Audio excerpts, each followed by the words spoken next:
This particular story now, former PIC boss Dan Matjila is back in the hot seat today. Yesterday, Matjila was grilled on the investments into EcoBank and Erin Energy, two companies that had major red flags. Well, Heidi Giokos is following that inquiry, and she joins us live from Pretoria now at the venue of the PIC inquiry. Heidi, good morning to you. So talk to us about some of these controversial investments that Dan Matjila was quizzed on yesterday, which clearly raised some red flags.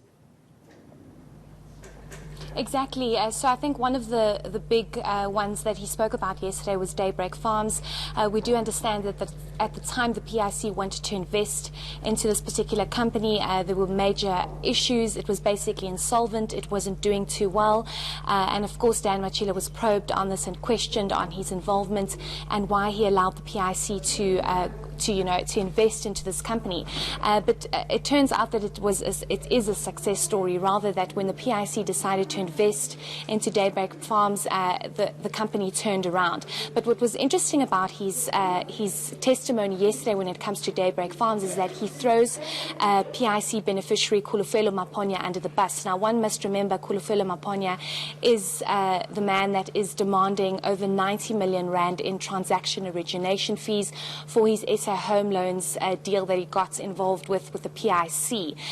But Dan Matjila yesterday saying that when Kulufelo Maponya got involved in Daybreak Farms, he had no governance skills. He was not the right CEO to head up the company, and it just did not seem promising having him as the head of the company. And this is when he was replaced with another CEO, and that's when the business turned around. So basically throwing Maponya under the bus again in this specific investment as well. But fortunately for the PIC, this turned out to be a success story because the company is no longer insolvent and it seems to be doing well. Also, this company, Heidi, Erin Energy, yet another company that received massive investments from the PIC, but it turned out to be a massive loss for the organization. Exactly. So it appears as though the PIC had invested over $300 million into Erin Energy, which is an oil company, but there were major red flags from the onset. It also appears as though there seemed to be some political pressure to invest into this particular company.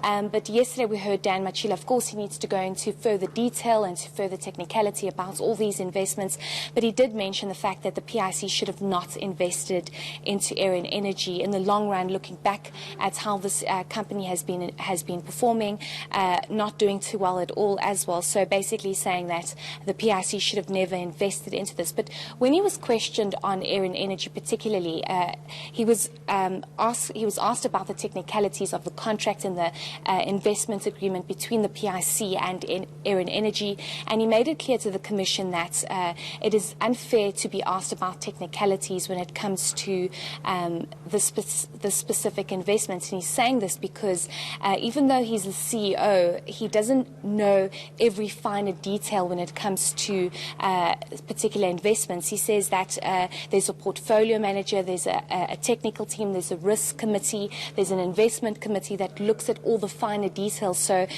he says he's unable to answer all the questions put to him about Erin Energy, but he can answer certain questions. So he made that clear to the Commission, which the Commission said they understand, and whatever he can answer, he must then answer. But the big thing about Erin Energy was that he said that investment should have never happened. Sure. Talk to us about the anonymous emails then, lastly, Heidi. These are the emails that led to Dan Matjila being investigated in the first place. Talk to us about what emerged there. Exactly. So the famous James Nogu emails, I'm hoping that the Commission of Inquiry can figure out who James Nogu really is, because these emails have been brought up time and time again throughout this Commission of Inquiry, where anonymous emails were sent out to PIC staff and PIC executives, heavily implicating Dan Matjila when he was a CEO, and as well as certain board members. One of the allegations against Dan Matjila was that he had been loaning his alleged lover Pretty Low money, and just a number of other allegations against him and heavily implicating him.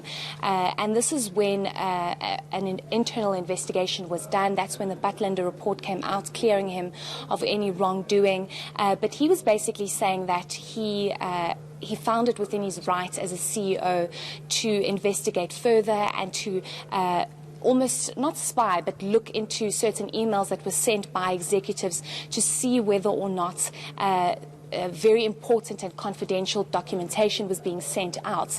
So he was, of course, looking into the IT department, the legal department, the investment committee department to figure out where these emails could, or this confidential information was being leaked to this alleged whistleblower who calls himself James Nogu. So he says it wasn't his intention to spy, but he needed to figure out where these emails were coming from and who was leaking this information.